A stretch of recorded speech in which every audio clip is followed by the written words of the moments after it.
ഈശോ മിശിഹായ്ക്ക് സ്തുതിയായിരിക്കട്ടെ. മരിയൻ സന്ദേശത്തിലേക്ക് ഏവർക്കും സ്വാഗതം.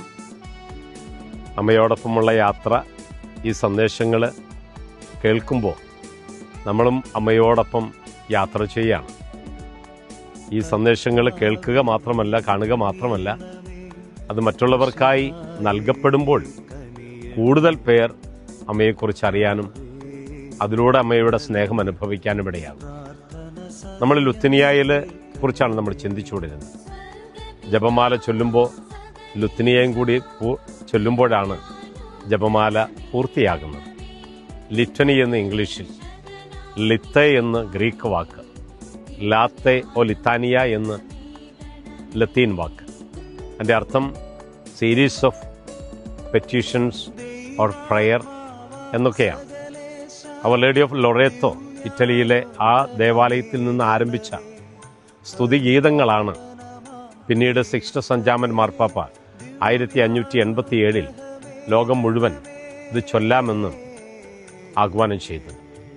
പിന്നീട് വന്ന മാർപ്പാപ്പമാർ ഓരോന്നും ഓരോ ലുത്തിനിയയിൽ പ്രത്യേക സാഹചര്യത്തിൽ ആഡ് ചെയ്തതാണ് നമ്മൾ ചിന്തിച്ചുകൊണ്ടിരിക്കുന്നത്. 1980 ജോൺ പോൾ രണ്ടാമൻ മാർപ്പാപ്പ മദർ ഓഫ് ദ ചർച്ച് എന്ന് ലുത്തിനിയയിൽ ആഡ് ചെയ്തു.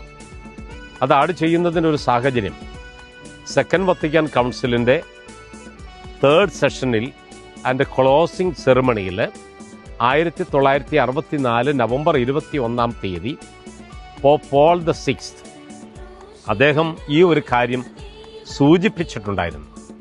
ആ സൂചിപ്പിച്ച കാര്യമാണ് ജോൺ പോൾ രണ്ടാമൻ മാർപ്പാപ്പ ലുത്തിനിയയിൽ ആഡ് ചെയ്തത്. 2018 ഫ്രാൻസിസ് മാർപ്പാപ്പ ഒരു ഫീസ്റ്റ് ഡേ ആയി മദർ ഓഫ് ദ ചർച്ചിൻ്റെ ഒരു ദിവസം പ്രഖ്യാപിച്ചു. അങ്ങനെയാണ് ലുത്തിനിയയിൽ മദർ ഓഫ് ദ ചർച്ച് എന്നുള്ളത്, ആ പെറ്റീഷൻ ആഡ് ചെയ്യാൻ ഇടയായത്. 1995 ജോൺ പോൾ രണ്ടാമൻ മാർപ്പാപ്പ ക്വീൻ ഓഫ് ഫാമിലീസ് എന്നും പറഞ്ഞ് ഒരു പെറ്റീഷൻ കൂടി ആഡ് ചെയ്തു. മാതാവ് വഹിച്ച വലിയൊരു റോളുണ്ട്. ഒരു വൈഫിൻ്റെ റോള്, ഒരു അമ്മയുടെ റോള്, ഇതെല്ലാം ഒരു കുടുംബത്തിൽ വഹിച്ചതാണ്. അതുകൊണ്ടാണ് കുടുംബത്തിൻ്റെ രാജ്ഞി എന്നുള്ളത് ആഡ് ചെയ്യാൻ കാരണമായി തീർന്നത്. അപ്പോൾ ഒരു കുടുംബത്തെ നയിച്ചവളാണ് പരിശുദ്ധ അമ്മ. അപ്പോൾ നമ്മുടെയൊക്കെ കുടുംബങ്ങളെ നയിക്കപ്പെടേണ്ടത് ഈ പരിശുദ്ധ അമ്മയുടെ സ്നേഹമായിരിക്കണം എന്നുള്ളതാണ്. വീണ്ടും 2020 പോപ്പ് ഫ്രാൻസിസ് 3 പെറ്റീഷൻസ് ആഡ് ചെയ്തു.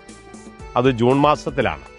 ആ 3 എണ്ണം പ്രത്യേകം ആഡ് ചെയ്യുന്നത് congregation of divine worship and the discipline of sacrament, അതിൻ്റെ പ്രീഫെക്റ്റായിരുന്ന ഖാനാക്കാരനായ കാർഡിനൽ റോബർട്ട് സാറ, അദ്ദേഹം ബിഷപ്സിന് എഴുതിയ ഒരു ലെറ്ററിൻ്റെ അടിസ്ഥാനത്തിൽ കൂടിയാണ് ഈ 3 പെറ്റീഷൻസും ഫ്രാൻസിസ് മാർപ്പാപ്പ ആഡ് ചെയ്യുന്നത്.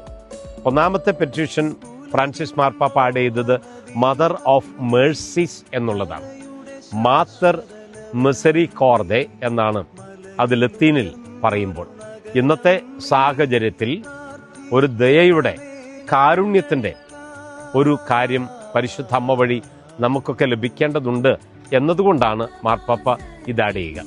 രണ്ടാമത്തേത് ഫ്രാൻസിസ് മാർപ്പാപ്പ ആഡ് ചെയ്യുന്നത് മദർ ഓഫ് ഹോപ്പ്, മാത്തർ സ്പെയി എന്നാണ് ലത്തീൻ ഭാഷയിൽ ഇതിന് വിളിക്കുക. ലോകത്തിൻ്റെ വലിയൊരു പ്രതീക്ഷയാണ് പരിശുദ്ധ അമ്മ. നമ്മുടെയൊക്കെ ജീവിതത്തിൻ്റെ വലിയൊരു പ്രതീക്ഷ ആണ് പരിശുദ്ധ അമ്മ. അതുകൊണ്ടാണ് മാത്തർ സ്പെയി എന്നുള്ളത്, മദർ ഓഫ് ഹോപ്പ് എന്നുള്ളത് ഫ്രാൻസിസ് മാർപ്പാപ്പ ആഡ് ചെയ്യാൻ കാരണം. മൂന്നാമത്തേത് സൊളേസ് ഓഫ് മൈഗ്രൻസ്. മാർപ്പാപ്പ ഏറെ സ്നേഹിച്ചത് മൈഗ്രൻസിനോടൊപ്പം വിരുന്ന് വരെ കഴിച്ച ഒരു വ്യക്തിയാണ് ഫ്രാൻസിസ് മാർപ്പാപ്പ. സൊളേസിയും മൈഗ്രാസിയും എന്നാണ് ലത്തീൻ ഭാഷയിൽ ഇതിനെ പറയുക. അപ്പം മൈഗ്രൻസിൻ്റെ അമ്മ കൂടിയാണ് പരിശുദ്ധ അമ്മ എന്ന് മാർപ്പാപ്പ കൂട്ടിച്ചേർക്കുന്നുണ്ട്. ഇത് കൂട്ടിച്ചേർക്കാൻ കാരണം ഞാൻ സൂചിപ്പിച്ചു, congregation four divine worship and the discipline of sacrament എന്നുള്ള കോൺഗ്രിഗേഷൻ്റെ പ്രീഫെക്റ്റായിരുന്ന ഖാനാക്കാരനായ കാർഡിനൽ റോബർട്ട് സാറ മെത്രാന്മാർക്ക് എഴുതിയ കത്തിലൂടെ സൂചിപ്പിക്കുന്ന കാര്യങ്ങളാണ് മാർപ്പാപ്പ ഇത് ഈ ലിറ്റനിയിൽ ആഡ് ചെയ്തത്. അങ്ങനെ കാലാകാലങ്ങളിലായി ഓരോരോ മാർപ്പാപ്പമാർ അക്കാലത്തെ സാഹചര്യങ്ങളിൽ നിന്ന് ഓരോരോ പെറ്റീഷൻസ് ലുത്തിനിയയിൽ ആഡ് ചെയ്തു. ഈ ലുത്തിനിയ നമ്മുടെയൊക്കെ ജപമാല പ്രാർത്ഥനയുടെ പൂർണ്ണതയാണ്. ദിവ്യരഹസ്യങ്ങൾ ചൊല്ലിക്കഴിയുമ്പോൾ ഈ ലുത്തിനിയായും കൂടി നമ്മൾ ചൊല്ലുമ്പോൾ ആ ജപമാല പൂർണ്ണമാകുന്നു.